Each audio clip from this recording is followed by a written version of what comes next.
In our past couple videos, we shared the challenges we had with designing our large shared living room and kitchen wall. The solution we came up with was to move the office and bedroom doors next to each other in the center of the wall so that the space on the outside of those doors could be designated for the living room and kitchen area and used with more functionality. This also gave us a better spot to place our TV. After moving those doors, Nate began to design and build living room and kitchen built-ins, and he used antique reclaimed beadboard to build the cabinet doors. They turned out so great, but were definitely a labor of love. We also added another historic touch by working to patina the new slotted head screws we purchased to fit the time period better and match our antique brass hinges. In this video, we'll share more of the work we did behind the built-ins inside the office and main bedroom. A lot of progress was made, and yet there is still a ways to go. Before we get into that though, let's take a look at these awesome handmade and uniquely designed built-in cabinets. Keep in mind though that there are still a few more finishing touches we haven't gotten to yet, and when we do, we'll share more.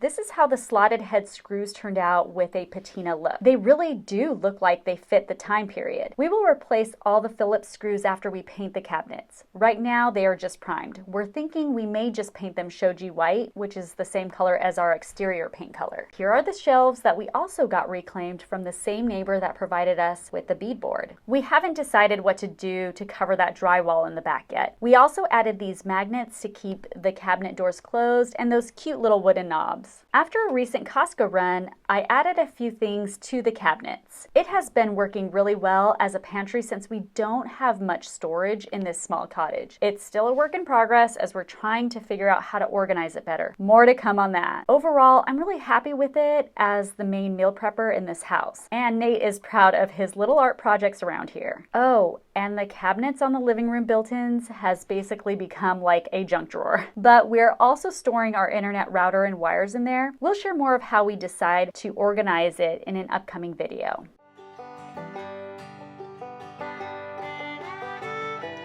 Well, there goes our beloved Green Gables. We decided to paint them the same color as the house as it made it pop more and feel more open than so closed off. We really liked how it turned out. And we are thinking of also painting over all the other green trim so the whole cottage is just one color, shoji white. It's a really nice off-white and creamy color that goes well with our red roof. Make it look so easy. Go all the way down, buddy. There you go. Pretty perfect. Oh, I gotta put seaweed before I take a picture, huh? New Year's celebration? Yeah, it's our New Year's, our Korean rice cake soup. How was the first bite? With that seaweed, and that soft egg in there. Too bad you don't got green in. Oh, it's spicy because I put a jalapeno at the last minute. I was like, ooh, let me add a jalapeno. It's so good. Oh my gosh, hurry up and eat it. Going in. This is my least favorite job in the whole world. Insulation. Oh, I don't know what that was. Sliver or something. This is old insulation I tore out and I'm putting it back in because it's expensive. And it's so dirty and just, it makes me just angry working with this stuff. I'm like, I just want to punch something the whole day. But anyway, gotta push through. Insulating that other side where the other wall is over there. And now I'm gonna insulate this new wall. I just built this frame. You don't want to go in there. Close that, close it. Oh, is it bad? Insulation everywhere. Oh. I put these two pieces like this in the middle. Usually you don't want to have a lot of seams. It's because on the other side of this I have a ton of wires going up and down because the TV's on the other side. Oh, and you can open it and easier? And then I'm going to have a TV on this side too. So that way later we can get to this easier. But we're going to get wood over this. That's the other reason I'm not worried about it. And I wanted to reuse all the drywall that I could because this stuff is not cheap. This wall is new as I doubled the thickness so that I could do a built-in on the other side. So you can see here, this used to be where the wall was. Stupid thing. This used to be where the wall came to right here. I added all this extra thickness, another 2x4 width. So instead of it coming to here, now it comes to here. Yeah, because that was where the closet was. The closet was right here, all the way through here.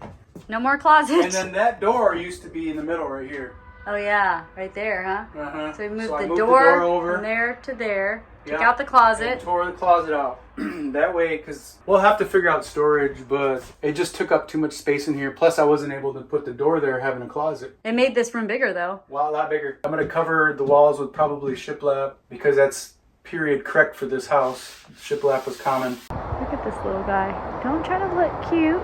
Oh, now you look like you're falling asleep, you little butt. So there's the original wall right here. And then I built this one behind it. So it's basically going to be the double the thickness. There's the original, goes all the way through. And then we built another one back here. So the reason we did that is so that I could push this back. So when you open these doors, instead of it being this deep right here,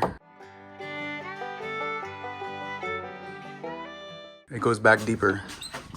Another width of a 2x4 of depth. So that's why I pushed the wall back. I cut it out. I put a header over here. There's the header. Removed all those 2x4s below the header. And then I built that built-in. I'm going to finish framing this side here. So that way when you put the drywall on here and you have a 2x4 coming down, there's nothing to nail to right here behind here. So I built this. And I'm going to throw some insulation in there and stuff too. I don't like working with insulation at all. Very important. So a lot of times people don't insulate the bedroom walls. They just insulate the walls that go on the exterior of the house. I like to insulate it because you can sleep way better. You can't be hearing stuff out there going on. If they want to listen to a TV in the bedrooms, hopefully it'll keep the sound volume down a lot. So that's why I do overkill on the insulation. It will pay off. And this wall goes into the basically the kitchen and living room right here. So I want this sealed real nice because that's where the main kitchen, or that's where all the noise, really the louder stuff goes on. I already cut this board, so it'll fit. See this little 2x4 comes out. I cut that way it's these here will sit on there. The weight will go onto that as opposed to like right directly onto the floor. I know it sounds weird, but that's just the way it is. Okay, actually, I'm gonna make sure this is screwed in real tight first. That way it's flush. Inside, and this is the outside. Okay, right there. Perfect. There's the wall I built so that I could do the built-in on the kitchen area. The door used to be in the middle of this, right here. So I moved it over here, and that way I could use this whole wall for the built-in. And to give the kitchen more of a kitchen feel as opposed to having a door in the middle of it. I'm probably gonna put a TV right here. So if it's behind that, it should be great. He's bringing more drywall in. Here he comes. Well, oh, what'd you, you busted up that little part up there. Yeah, bound to happen.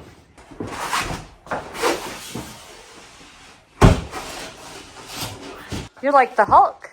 I'm gonna wire these up after I put the drywall up. And that's going to be where the TV gets plugged into. All this right here is going to be put into a box double the size of this. I'm not going to have anything plug into that or anything. That over there will be installed pretty much where it's at. So this insulation was left over from the attic where they did the heat and AC ducts. And it comes in, it's wrapped in that silver looking coating. So I saved it so I can use it for things like this. I want it to be like as soundproof as possible.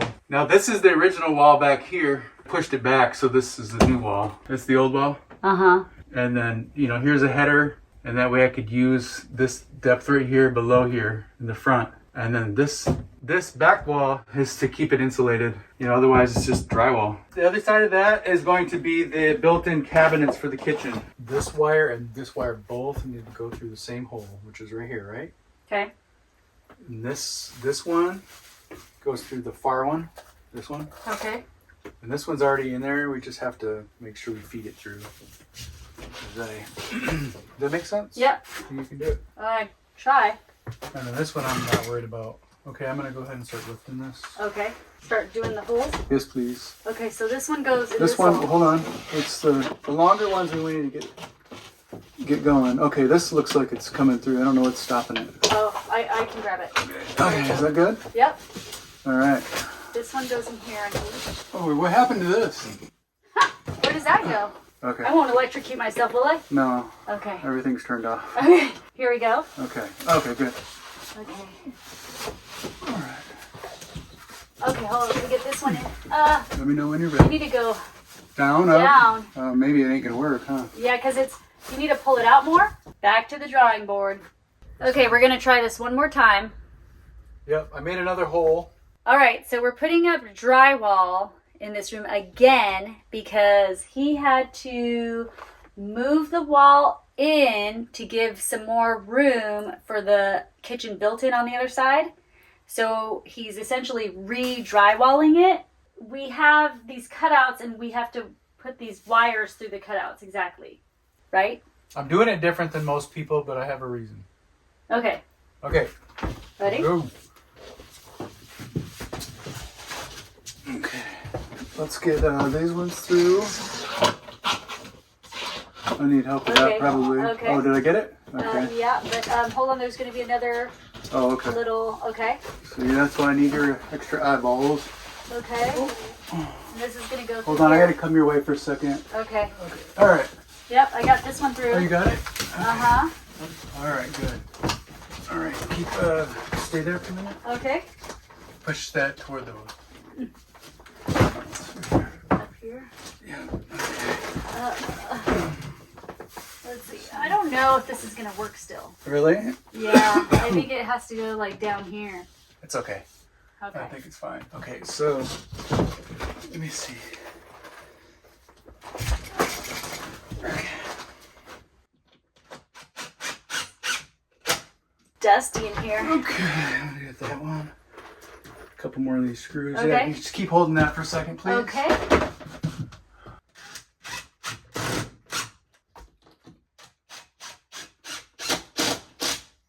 All right. Peace out. That's how I help. Good job, Nate. That was a big help, actually. Because I needed that.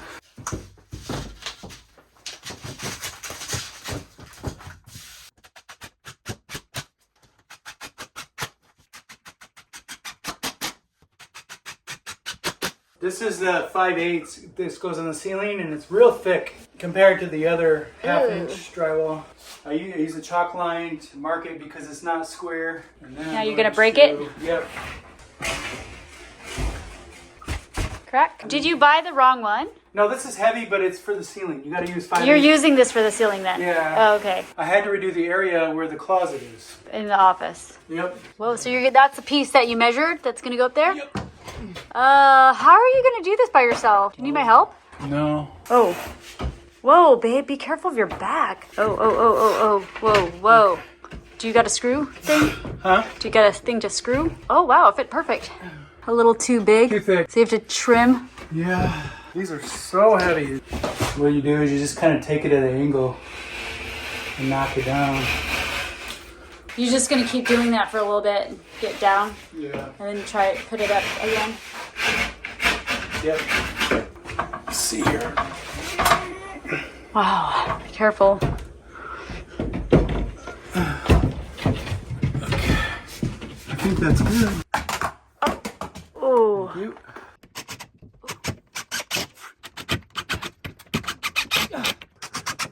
Ooh, you did it. So the last board I hung was 5/8 on the ceiling. This one is 1/2 inch and is so much lighter. This is lighter. Oh, I almost tripped on that. Don't do it. Ow, my toe. All right, here goes. Hanging this by myself. Not that hard. Oh, good. Tacking it up. Each one of these, I put 2 in the middle. Good morning, good morning. It is about 9:44 a.m. and I'm in here crack-a-lacking, getting some stuff did. Today I'm working on this room. Just gonna finish the drywall in here. So let's go, let's get this done. I'm gonna start off right here in this little piece. I even insulated this. Everything is insulated. I'm gonna take it back a 1/2 inch and I'm just gonna estimate because I'm not really worried about it being perfect. And I'm just gonna cut it, break it. Boom shakalaka. Let's see if this works. Holy cow, that is awesome. The good thing about these little pieces is you don't have to make them perfect. You don't have to cut it perfect because you can just score the back of it and break it. Now a real drywall gun works a lot better than this. That's the back side. So all you do is you just cut this line. Start at the bottom. Do a little pressure. You don't have to do too much. That's it. You kind of put your hand in the back and you hold it and then hit it. Boom. See how easy that is? All right, so you can see the back broke. And there's the other side, and it forms a nice line. And now you just lightly score the paper too. Just kind of hold it in that gap or in the crack. See, I'm not even going all the way through it. And then what you'd see, it's still on there, right? And then you just push it this way and it'll break it. It's better than if I was to try to measure this from the wall over.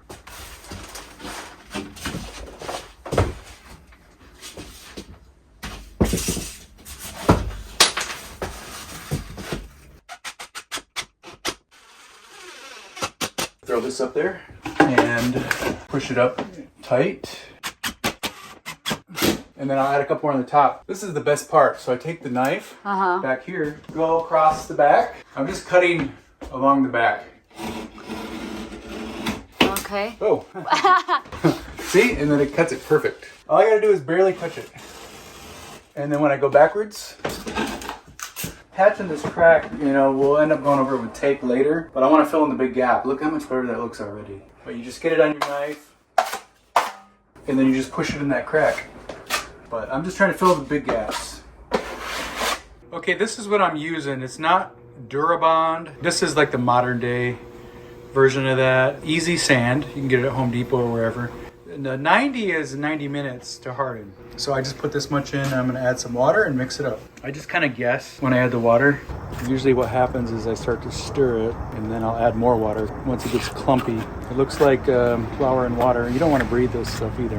There we go. That's the beginning. Let's add some more water to it. I don't want it to be too soupy though, because I want it to fill the cracks and not just drip out, you know? Okay, so that's good. See how that consistency is? And you have 90 minutes to work with this. Got her running late for work because she had to check on her strawberries. Running like a little kid. Hey there, we'd love for you to check out our newly designed website at journeydowntheroad.com. You can easily search for whatever category or topic you're interested in and read more about our little pine cottage. Get the inside scoop about our story and how we've lived simply in small spaces and how you can too. See how we've also built a handmade home with reclaimed and salvaged materials. Thanks for joining us on this journey.